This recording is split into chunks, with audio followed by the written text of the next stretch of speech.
When I checked into my Airbnb, the owner gave me a horrifying list of rules. I thought I found the perfect house. Our family was not very wealthy, so when I saw a two-story mansion being listed for just $50 a night, I knew I had to take it. What could possibly go wrong? I thought it was a little strange that they were charging so little money for such a nice house, but other than the price and slightly sketchy location of it, everything looked fine.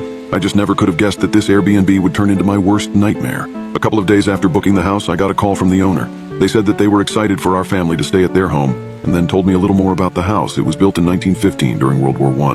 The original owner wanted to stay away from the war, so they built the house hours away from any city or town. She then proceeded to ask me some basic questions about me and my family. All pretty basic stuff. However, it was the last question she asked that sent a chill down my spine. If you or anyone in your family were in a life-threatening situation, do you think any of you would choose to fight back? I kind of paused at that one. The owner asked the question in such a serious tone. I was lost in my head for a moment before she brought me back to the call with a hello? Nudge. I'm not sure, but I don't think my daughter would fight back. But of course I would do anything to protect her. She means everything to me. I wasn't so sure about my response, but I really didn't think it mattered that much. The last thing she said to me, and what felt like the most important thing out of that entire conversation, was that I needed to make sure to read the welcome home paper that was sitting on the kitchen counter when we got there. Fast forward 5 days later, it was finally time for our vacation. We had to leave very early in the morning, not just because we wanted to make the most of our time there, but also because the house was a 12-hour drive away. As we got onto the road, I started thinking about the location of the house a lot more. It made me uneasy thinking about how far away it was from anyone. My uneasiness increased even more when we arrived at the house. It was a large, dark building, and it looked much different than the pictures on the Airbnb website.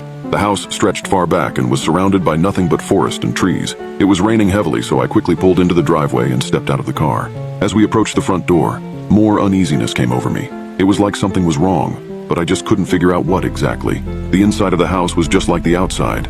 There was a dark mood that took over the whole house, and once again it looked completely different than the pictures showed. Filled with anger, I pulled out my phone to call the owner to complain, but I had no service. I figured the rain must have knocked it out. I considered just driving back, but we had come this far, and we paid money for this house, so we may as well make ourselves at home. My kids were desperate to explore the house, but I remembered what the owner said about the paper on the kitchen counter, so I quickly went over and grabbed it.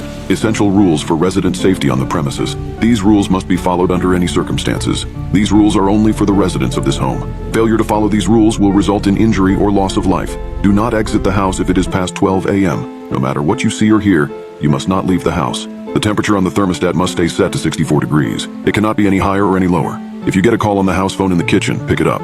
If it is the owner of the Airbnb that you spoke to previously, continue talking. Otherwise, hang up quickly. If someone starts knocking on the front door, hide in the bathroom and lock the door until the knocking stops. Do not open the door under any circumstances. If you see a dark figure outside the front window, close your eyes immediately and turn around a corner. You may see or hear other extremely disturbing things during your stay, but you cannot interfere with them. You can stop following these rules after the clock hits 6 a.m., but must begin following them after the sun goes down.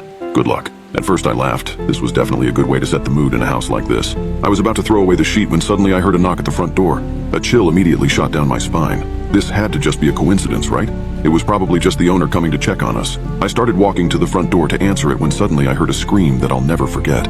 "Mommy!" My daughter screamed as the sound of broken glass erupted throughout the entire house. I turned around to see my daughter being pulled out through the living room window by some sort of horrifying, alien-like creature.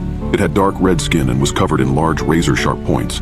I sprinted over to her and tried to grab onto her and pull her back in. "Just hold on, I got you, Stacy," I shouted. I continued to pull harder and harder, but so did the creature. I thought I was about to finally have her when suddenly her body split in half, and the front half came flying into me, covering me in blood and flesh. The creature pulled the top half of her body out through the window and began feasting on what was left of it.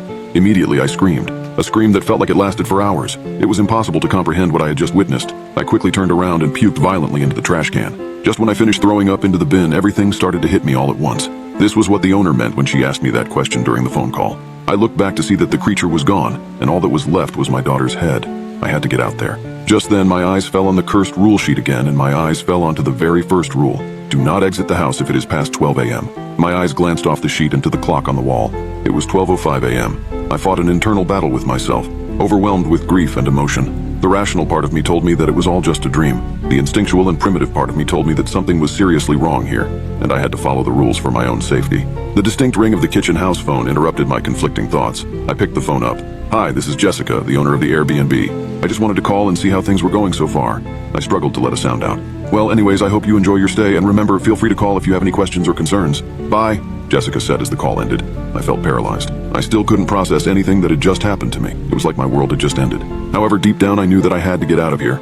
All I needed to do was survive until 6 a.m. I sat down for a moment and thought about the best way to go about doing so, and I ended up deciding on just sleeping through everything, and that if it was all just a dream, I would wake up back at home in my own bed. I laid down on the couch and closed my eyes to sleep. But that didn't last long. After what felt like hours of struggling to fall asleep, I sat up. It was freezing, so I got up and walked over to the thermostat. 64 degrees, I thought to myself. That's way too cold. I moved my hands to the knob and changed it to 71. As the number on the screen changed, I remembered about the rule sheet and realized what I had just done. That was when it happened. The light suddenly shut off, and I began to hear the same growls that had come from the creature that ate my daughter.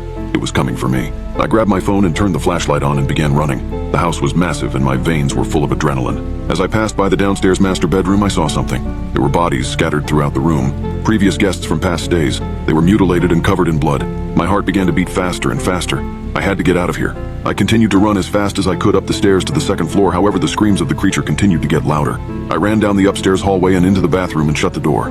I switched my flashlight off and sat completely still. Just as I was starting to think it was giving up on finding me, I heard the footsteps get closer, until eventually they reached the bathroom door. Through the darkness, I was barely able to make out a glint of a dark red ooze coming from under the door. It had found me. A chilling realization gripped over me. I was going to die tonight. But just as the door was about to give way, a resonant chime echoed from the clock downstairs. It was 6 a.m.,